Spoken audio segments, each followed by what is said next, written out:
Chapter 9, the immune system and mechanisms of defense, screencast 3. This screencast will be focusing on the third line of defense.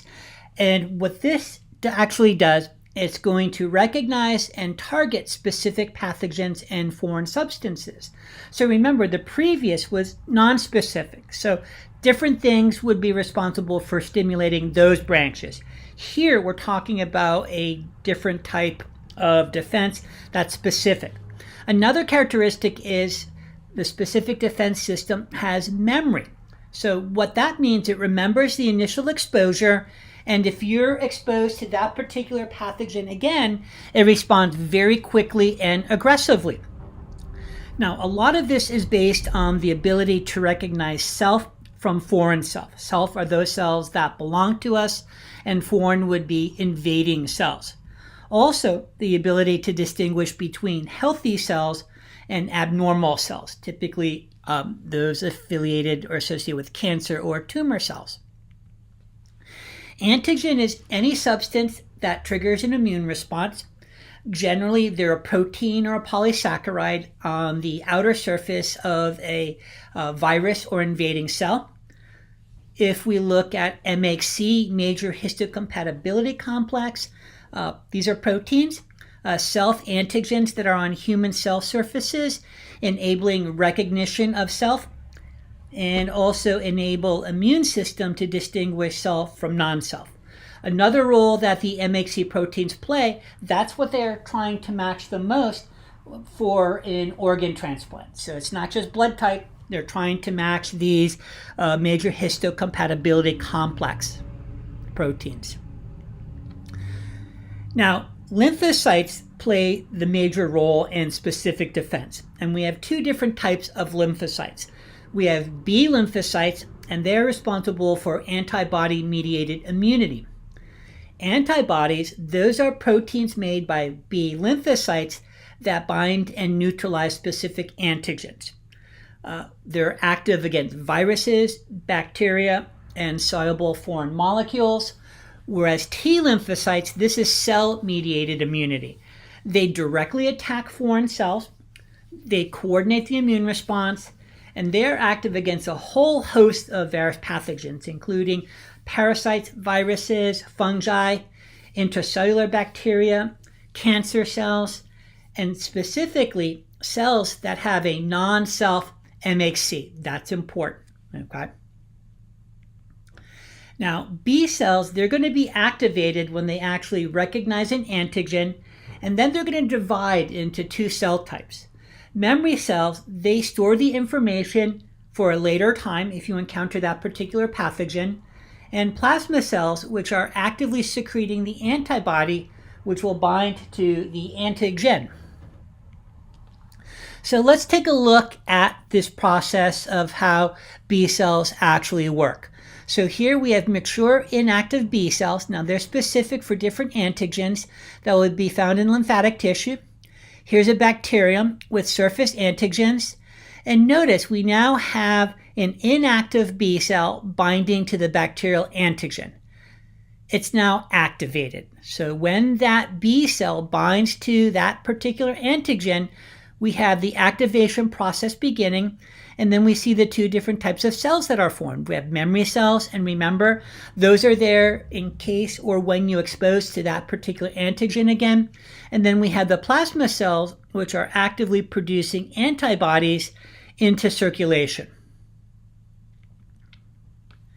Here, this is what happens when the antibody actually is working.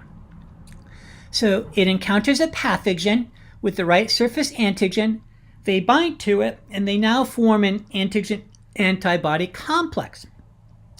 Some antibodies cause pathogens to agglutinate, so they clump together, and they basically just kind of drift down, okay? And they will basically be neutralized or phagocytized a little bit later. Here, you can actually see the formation of an antibody-antigen complex. It marks the antigen and the pathogen for attack by phagocytes or complement proteins. So those two general mechanisms in how we actually see the antibodies work. Now, there's 5 different classes of antibodies, and they're known as immunoglobulins. And remember, we talked about these previously when we introduced plasma proteins. We have IgG, that's the most prevalent in blood. IgM, that's the first antibody produced in an immune response.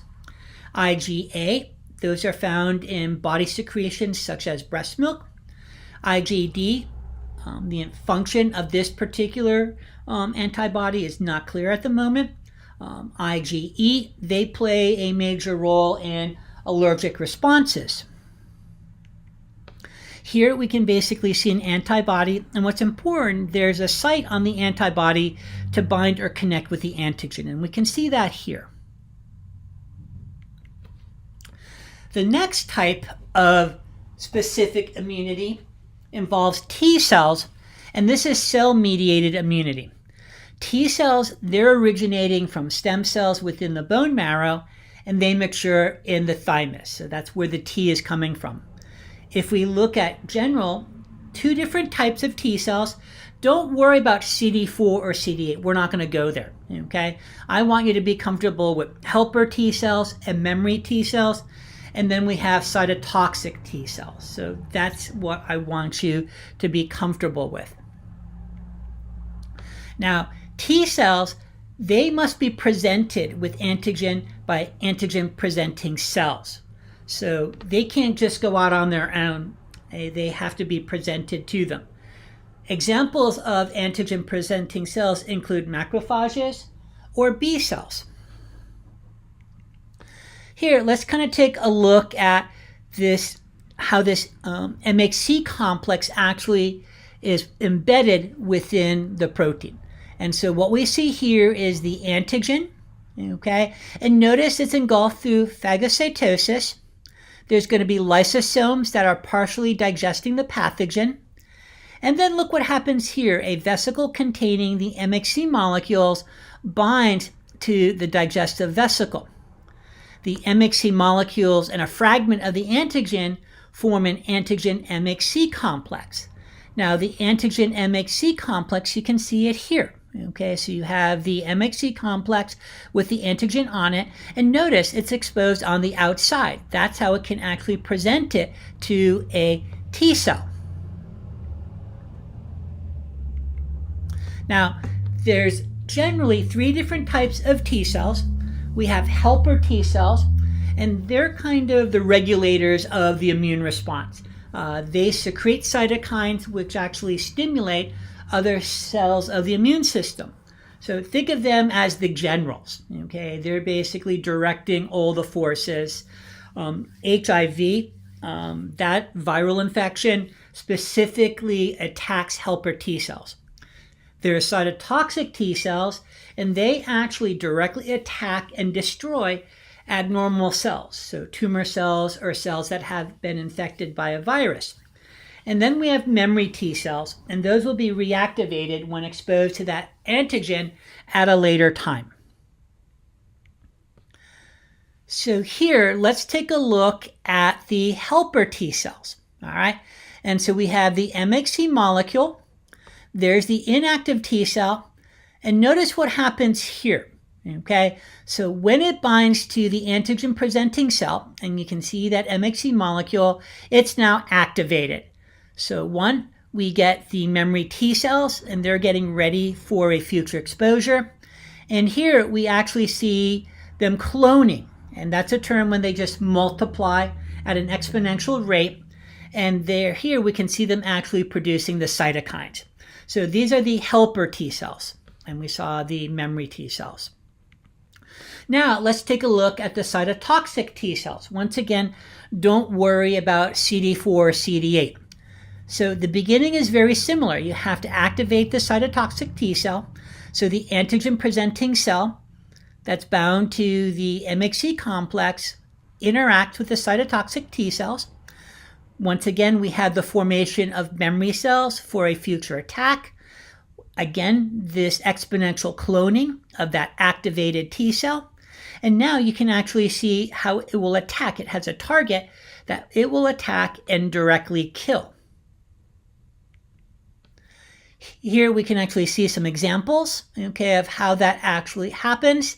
Generally, there's a perforin, okay, and what happens, that basically is released and typically will be responsible for the death of that particle. Here is a good overview that talks about the cells and proteins that are involved in specific defenses. So this might be something I would do some matching questions on. So definitely worth taking a look at this table.